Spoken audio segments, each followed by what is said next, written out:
চাষের কাজ করতে গিয়ে ভয়ঙ্কর দুর্ঘটনার কবলে বীরভূমের 12 থেকে 14 জন দিনমজুর। দুর্ঘটনাগ্রস্ত এই সকল দিনমজুরদের কারো পা, কারো আবার হাত ভেঙেছে, কারো কারো আবার মাথায় ব্যাপক চোট লাগার কারণে গুরুতর জখম। আজ রবিবার এমন দুর্ঘটনাটি ঘটেছে বীরভূমের ইলামবাজার ও জয়দেবের মাঝামাঝি এলাকায়। দুর্ঘটনার পর আহত দিনমজুরদের প্রথমে নিকটবর্তী ইলামবাজারের চিকিৎসা কেন্দ্রে ভর্তি করা হয় এবং সেখান থেকে প্রাথমিক চিকিৎসার পর তাদের সিউড়ি সুপার স্পেশালিটি হাসপাতালে পাঠানো হয়। এই দুর্ঘটনায় আহত দিনমজুরদের প্রত্যেকের বাড়ি হেতমপুর গ্রাম পঞ্চায়েতের কেন্দুলা এলাকায়। দুর্ঘটনার শিকার হওয়া উমাপদ দাস জানিয়েছেন, চায়না ভ্যানে করে তারা চাষের কাজ করে ফিরছিলেন আর হঠাৎ করে এমন দুর্ঘটনা। আমরা মাঠে গেছিলাম, মাঠে থেকে বাড়ি আসছিলাম, গাড়ি পাল্টি হয়ে গেছে। ওই পিকআপ। আমরা যে সিংমুনি গেছিলাম মিচন মাঠে কাজে, ওই যে ইলামবাজার আর যে জয়দেবের মাঝামাঝি। আহত হয়েছে মোটামুটি 10-12 জন হবে। আমরা তখন গাড়িতে বসে আছি, আস্তে আস্তে হট করে পাল্টে হয়ে গেল। আবার আমরা কি করে জানবো? আমরা কেন্দুল আসছিলাম এখানে, সিউড়ি ইলামবাজার থেকে আবার সিউড়ি ট্রান্সফার করলো।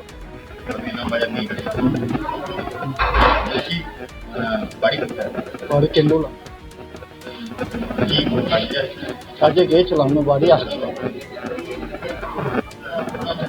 একইভাবে দুর্ঘটনার শিকার হওয়া নমিতা বাউরি জানিয়েছেন, ঠিক কতজন আহত তা বলতে পারবেন না, তবে অনেকেই ছিলেন এবং কারো না কারো কোথাও না কোথাও চোট লেগেছে।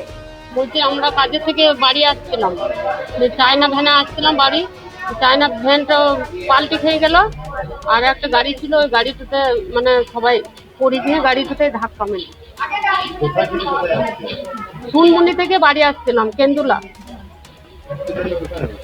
সুনমুনি পেরিয়ে ময়নাগুড়ি বটতলাতে।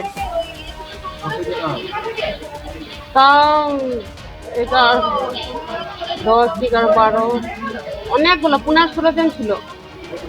হ্যাঁ হ্যাঁ, কজনকে নিয়েছে বলতে পারছি না, কিন্তু একে একে নিয়ে এলো তো সবাইকে। হ্যাঁ, আহত ভালোই লেগেছে, সবারই। কাউরি মাথা ফেটে গেছে, তারপরে কাউরি ওই মুখগুলো ছিঁড়ে গেছে, তারপরে কাউরি পায়ে লেগেছে, আর আমার এই মাথায় লেগেছে, এই মাথায় লেগেছে।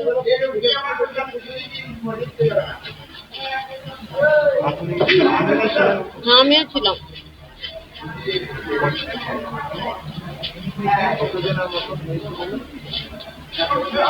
তাও 15-16 জন ছিল।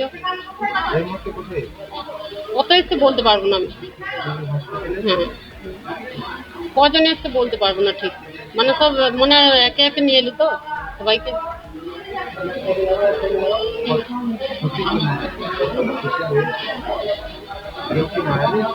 না, কেউ মারা যায়নি, সবাই আহত হয়েছে।